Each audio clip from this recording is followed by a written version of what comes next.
Okay, and hello and welcome back to Going Native number 56. It's been a while. We moved buildings. We're in the new Going Native studios, i.e. my office and this beautiful green IKEA couch. I promise we may not have been making episodes, but we were hard at work finishing up Visual Studio 2017. We got RCs out since last we've talked, so by all means check that out. So today we're going to talk about one of the features I'm most excited about in the Visual Studio 2017 release, which is our CMake support. Okay, welcome back to Going Native. Today we have Marian and Ayapa. Can you guys introduce yourselves? Marian, have you been on with us before? Probably, at least once. So hi, I'm Marian Luparo. I'm a program manager on the C++ team. I work on lots of fun stuff, or at least I think they're fun. On the IDE, libraries, compilers, and for the past year I spent a lot of time on thinking about CMake. Cool. Yeah, so Ayapa, I'm on the dev and C++ team. I work mostly on tooling side, and now I'm concentrating on CMake. How long have you been with us here, guys? I'm here in C++ team for about 4 years. I think about 10. For the VS for 6 years. Got it. Cool. Awesome. All right, so today we're going to talk about CMake. Why don't we start with, I know CMake is becoming more and more popular in the C++ ecosystem, but I'm also sure that some folks aren't yet quite up to speed on it. Can you kind of give us introduction to CMake? Yeah, that's a good point. So if I were to summarize CMake in one sentence, would be that it's a script-based, cross-platform meta build system. And I'll explain what I mean by that. So first of all, you get to write a very small script to define your project. And what CMake does is take that script and can run on any platform. So let's say you're targeting Mac, you're going to run CMake in there, and it's going to generate an Xcode project for you. So you don't have to worry about how Xcode projects look like. You can take it on Linux, and then with the same script that you wrote, you can generate a Makefile or a Ninja project. On Windows, you can generate a VCX project, so you load it in VS, or you can build on the command line by generating an NMake project and so on. So that's what I mean by meta build system. It really generates another build system that allows you to build your final binary. Right, and so people are using it today with Visual Studio. They're just generating projects, right? Yes. And in the original, last version of Visual Studio, right? Yeah, and CMake always has supported Visual Studio. So like you said, it generates the solution projects, and then you load them inside the Visual Studio. You get to edit your code. And we kind of been talking with customers about their experience doing this. And we do surveys every year. Thank you, survey takers. Yes, actually, that's a very good point. It's impressive how many people complete the survey. It's not just, we always ask them, what is the build system that you're using? So we've seen that hike in popularity that you're mentioning on CMake, with CMake taking over number 2 place from NMake and Make build systems in general. But what is the most impressive stuff is the words, the verbatims that people actually write in those surveys and tell us about the experience they have building CMake projects. And what we noticed is that even experienced CMake developers are not as enthusiastic about the experience inside VS, nor novice CMake developers. So an advanced developer would maybe more often edit the CMake list.txt file and the CMake scripts. And what happens when you do that, you go on the command line and rebuild your Visual Studio project. There's this avalanche of events happening inside Visual Studio, that the projects get reloaded, and you kind of have to deal with that. And it's kind of a hard problem to solve inside Visual Studio as well, because we have so many projects that we keep track of, and all of a sudden there's random events coming in at the Visual Studio IDE telling us, oh, that has changed, that has changed. So that is not ideal, and we're working on improving that particular solution as well, but we want it to look more holistically at the CMake experience. And now for novice developers, the challenge is that once you create those projects, those Visual Studio projects, and you get to edit them, and you get to get familiar with writing C++ code, you tend to make changes to those projects. And let's say you add a file to an existing project, or you change a setting, a compiler setting, and so on. It's so easy. Right-click on the project, and there you have it, the large list of all the compiler switches that Visual Studio has. And let's say 3 or 4 days after that, you go and change your CMake list, and when you generate, both of your projects are gone now. They're getting overwritten with the information from CMake list, and you're back to kind of having that frustration that you not need to retrace your steps. So less than ideal. Yeah, neither groups, advanced or novice developers, were really enthusiastic. So really wanted to do something different for them and give them a basic experience for CMake. And really, the core of the problem is that the projects that Visual Studio loads are one level removed from the source of truth, which is the script file. Yep. So really we want to go after, we want to load those CMake scripts and just make the experience work inside Visual Studio with those scripts. And Kind of without an intermediary kind of step. Yep. exactly, and that's what we set out to do. Obviously there were a few challenges, so hopefully we'll get to chat a bit about those. Okay, but like let's assume that you're still that person who's about to become the dissatisfied novice. Like why are you choosing to do this? Why are people suddenly getting so excited about CMake? I think it's the cross-platform aspect of the build system, and the ease of development is one single source file of truth. Then you can move between operating systems, and also it's So cross-plat for sure, right? cross-plat, yes. And the other one is the ecosystem, being a scripted language. There's a lot of people writing CMake extensions that you can take advantage of as your build system grows in complexity. You can rely on other people's experience to build and extend your project. And it's also the... Very large community too, I'd say, right? yeah, and it's been growing. And it's... the third thing would be the lightweight set of dependencies that CMake. CMake is like a C++ project. It gets compiled and gets redistributed with all of the dependencies. So you don't have to go out of your way as a C++ developer to install CMake. Like the dependencies it comes with, the kind of dependencies that you need anyway, and it's very easy to integrate inside a developer workflow. So it makes it very easy to pick up. And I don't have to learn a lot of other build system. Right, Yeah, exactly. that's a Right. difference. And certainly not per platform, right? Exactly. The worst possible scenario is like, I got to build this thing for Windows, and I got to go do a different thing in order to build it for Linux. It's a huge thing we hear about a lot. Okay, so so we talked about the bad, or should say the less than ideal previous past, and now we're in this wonderful world of 2017. So do we want to jump straight into a demo? You want to talk a little bit about what we did here? I think let's jump directly into a demo. All right, great. All right, so I have Visual Studio open here, and for this demo, we'll just open a simple project from GitHub. Before I do that, I want to show you the notification pane that will give you an indication whether you have the latest version of Visual Studio installed or not. So, for example, there's already a notification here that will give you access to the latest version of Visual Studio. So please upgrade. We made improvements release after release on the CMake experience. Okay, so to clone a repository, I'll just go to the Team Explorer pane, and I'll paste in the URL, hit clone. One thing you'll notice as soon as the cloning finishes is that the folder is being opened in Solution Explorer, and the CMake support inside of Visual Studio kicks in because it notices a CMake lists file in this folder. As a more general feature, the open folder functionality has been added to 2017 to basically support you bringing any code inside Visual Studio, regardless of whether it has a VS project or it doesn't.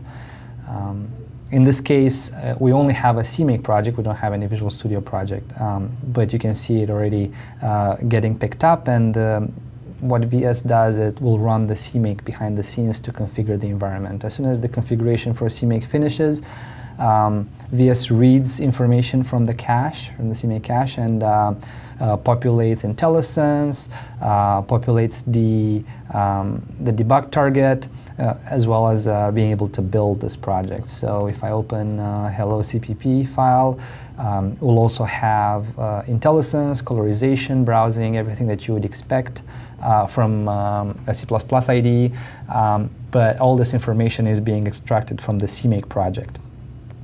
And really quickly, to show debugging, I'll just click the arrow, and the project will build using the generator that is being defaulted to, and we should quickly see the output. Right. VS, when it decides how to invoke CMake, uses 4 default configurations the first time you open a CMake project inside VS. You can further configure these configurations by adding more or tweaking the settings for this 4, and I'll quickly show you later on how to do that. This is a pretty simple CMake project, so configuration with the default settings that VS provides succeeded, but sometimes in general you'd have your project being dependent on third-party libraries or have additional settings that need to be passed on to the CMake command line. So you'll need further configuration to correctly invoke CMake. And you can do this type of configuration in VS as well. And for the purposes of this demo, I'll just remove these two lines, which basically say that this small project depends on SQLite, and the current target that I defined here also has to link against SQLite. And as soon as I save, you'll notice that the build, the configure step does not succeed. And if I go to the error list, you'll see the error that CMake issues, which is related to the find package line because SQLite is not found, which is a more likely scenario when, again, like your project has large dependencies. So how do we fix that? We would need to install SQLite locally. But for the purposes of the demo, we'll actually use VC package.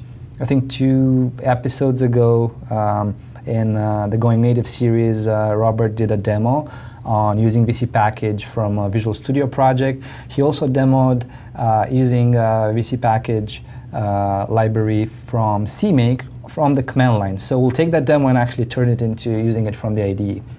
And to do that, he configured CMake by adding a new command line switch to CMake that passes a toolchain file that instructs CMake about the different libraries that VC package has installed. To do that here, I will go to the CMake settings, so change CMake settings, and a new file is being opened that lists all the configurations that I mentioned earlier in this dropdown. And now you can either change an existing one, remove existing ones, or add as many as you want. I'll just change the default one, and I'll add a new variable. And I have it copy-pasted here for quick typing. This basically says that the toolchain file that I want to use for CMake is installed in the VC package folder. And as soon as I do that, I will hit save, and then I will clean the cache first because a toolchain file change requires a clean cache, and then as soon as that finishes, I'll generate the cache again.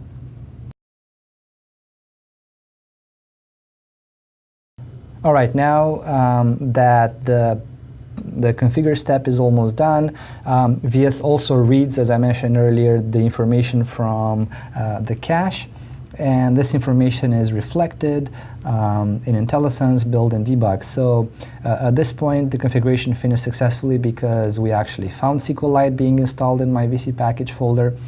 And if I go to IntelliSense, I will actually be able to find the headers from SQLite already. And I'll uncomment this line, which calls just the SQLite version, and really quickly show you the language services kicking in and finding the header being installed in the VC package folder for x86 Windows. So I'll select the target again and click debug just to show you this working.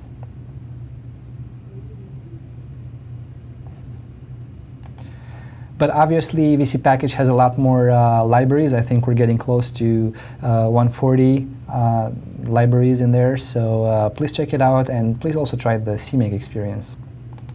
Okay, so Ayappa, cool demo. How does this work? Okay, cool. So how to start with the story actually. So there's somebody called Stephen Kelly who's actually one of the big shot in the CMake community. And he came up with a prototype of something called CMake server, CMake's daemon mode, where you can actually query the server using some JSON protocol APIs and get more information about the CMake metadata. So you can ask questions about, give me the list of targets that's in your CMake code, CMake project, or the sources that's contribute to the target, or which generator are you using, and what are the compile flags that you are passed into which compiler, which compile version. So you ask for all different information from the CMake server, and you would get that information, and that's used on the tooling side.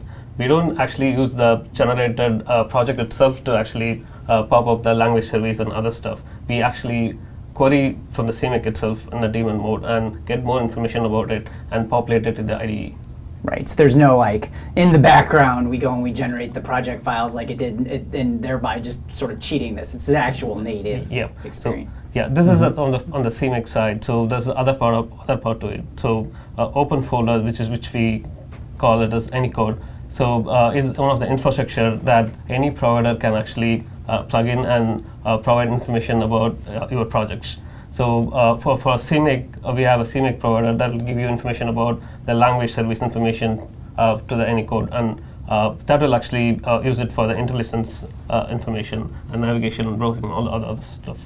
And that's why, like, whenever you make a change, the AnyCode infrastructure will figure out that, oh, okay, some file is changed underneath, and it will do the automatic steps like scanning and rest of the stuff.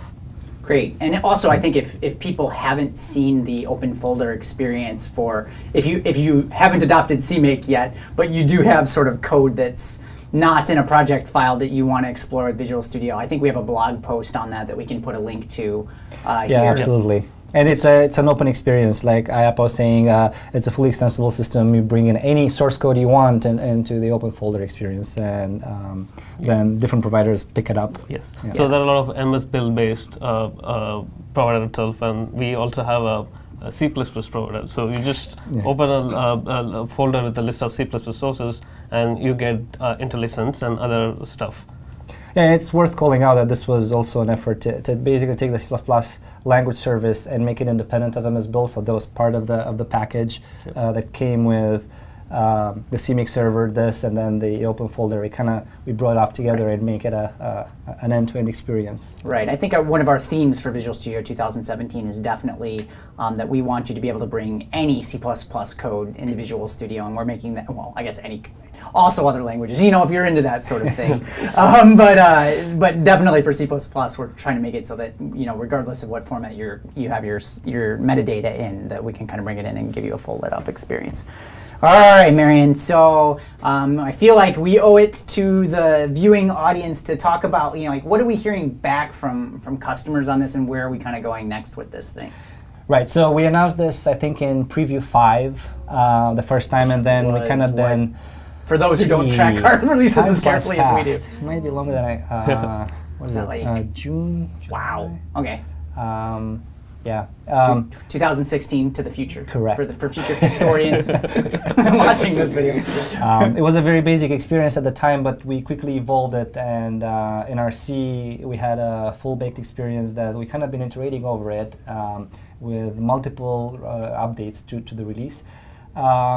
And we got a lot of feedback from customers, a lot of people enjoying it, lots of constructive feedback on how we can make it, how we can improve it. So, but just to be really specific, I think like with RC, like even if you took RC the day we announced the first RC, we've actually refreshed it under the covers a few times there, right? Correct. So people should definitely take another look. Definitely check the notification area of the Visual Studio IDE.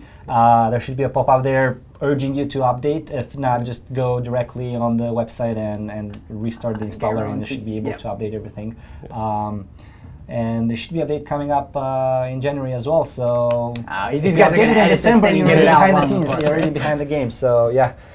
All right. So what do people want us to do next?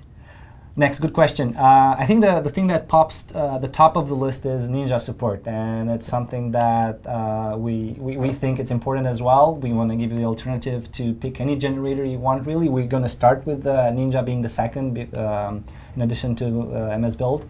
And it will basically be as easy as going into the JSON file I was mentioning earlier in the demo and switch the generator to say Ninja. That would be kind of the top thing. The other thing are some of the end-to-end experience that people are used to in VS. So kind of tying the CMake experience to the rest of VS. So we had people asking for the C++ static analysis to kind of work seamlessly after you open a CMake project, right-click on a single file and say compile. And it kind of tells a longer story of how we're kind of tying CMake to be a first-class citizen of the Visual Studio experience. So that's something that we're definitely going to be working on as well in the next updates. Yeah, I love it when people just ask for stuff we already want to do. That's great. All right, what else? What about in CMake?